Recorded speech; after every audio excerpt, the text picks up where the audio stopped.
ନୂଆ ଦିଲ୍ଲୀଠାରେ ଅନୁଷ୍ଠିତ ନୀତି ଆୟୋଗର ବୈଠକରେ ସମ୍ମାନୀୟ ମୁଖ୍ୟମନ୍ତ୍ରୀ ପୋଲାଭରମ ପ୍ରସଙ୍ଗ ଉତ୍ଥାନ ନ କରିବା ବା ଆଲୋଚନା ନ କରିବା ଏ ସମ୍ପୂର୍ଣ୍ଣ ଭାବେ ମାନସିକତାକୁ ଦର୍ଶାଉଛି ସମ୍ମାନୀୟ ମୁଖ୍ୟମନ୍ତ୍ରୀଙ୍କର ଯେ ପୋଲାଭରମ ପ୍ରକଳ୍ପକୁ ସେ ସମର୍ଥନ କରୁଛନ୍ତି। ଦୀର୍ଘ ବର୍ଷ ହେଲା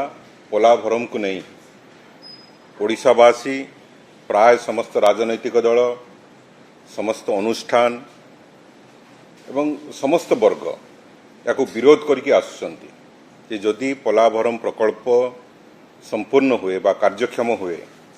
सबुठारु अधिका छत्तीसगढ़ एवं आंध्र ठारु मध्य अधिका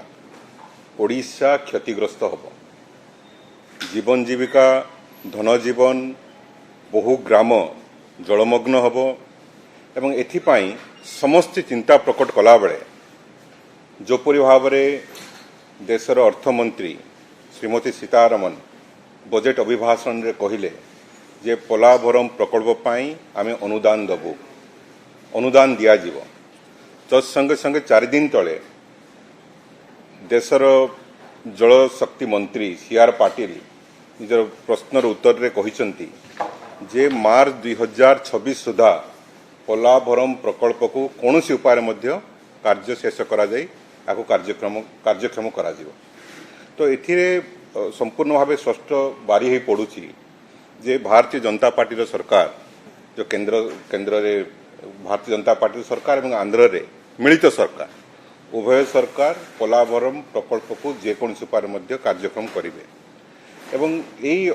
अवसर रे भारतीय जनता पार्टी सरकार जो ओडिशा रे अछि जे कि ओडिशा स्वार्थर नारा दे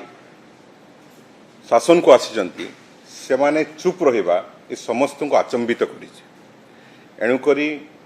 बिजु जनता दल मुख्यमंत्रींकर ए जो साइलेंस बा चुप होइके रहिबा से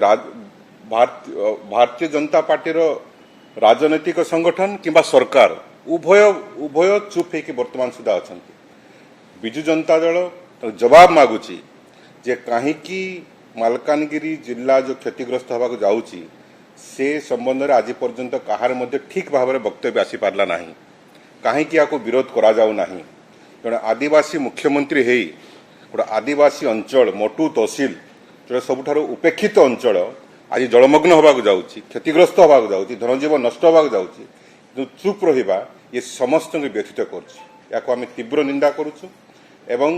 आम अनुरोध करुचु जे एथिरे मुख्यमंत्री निजे हस्तक्षेप करंतु एवं जवाब रखंतु।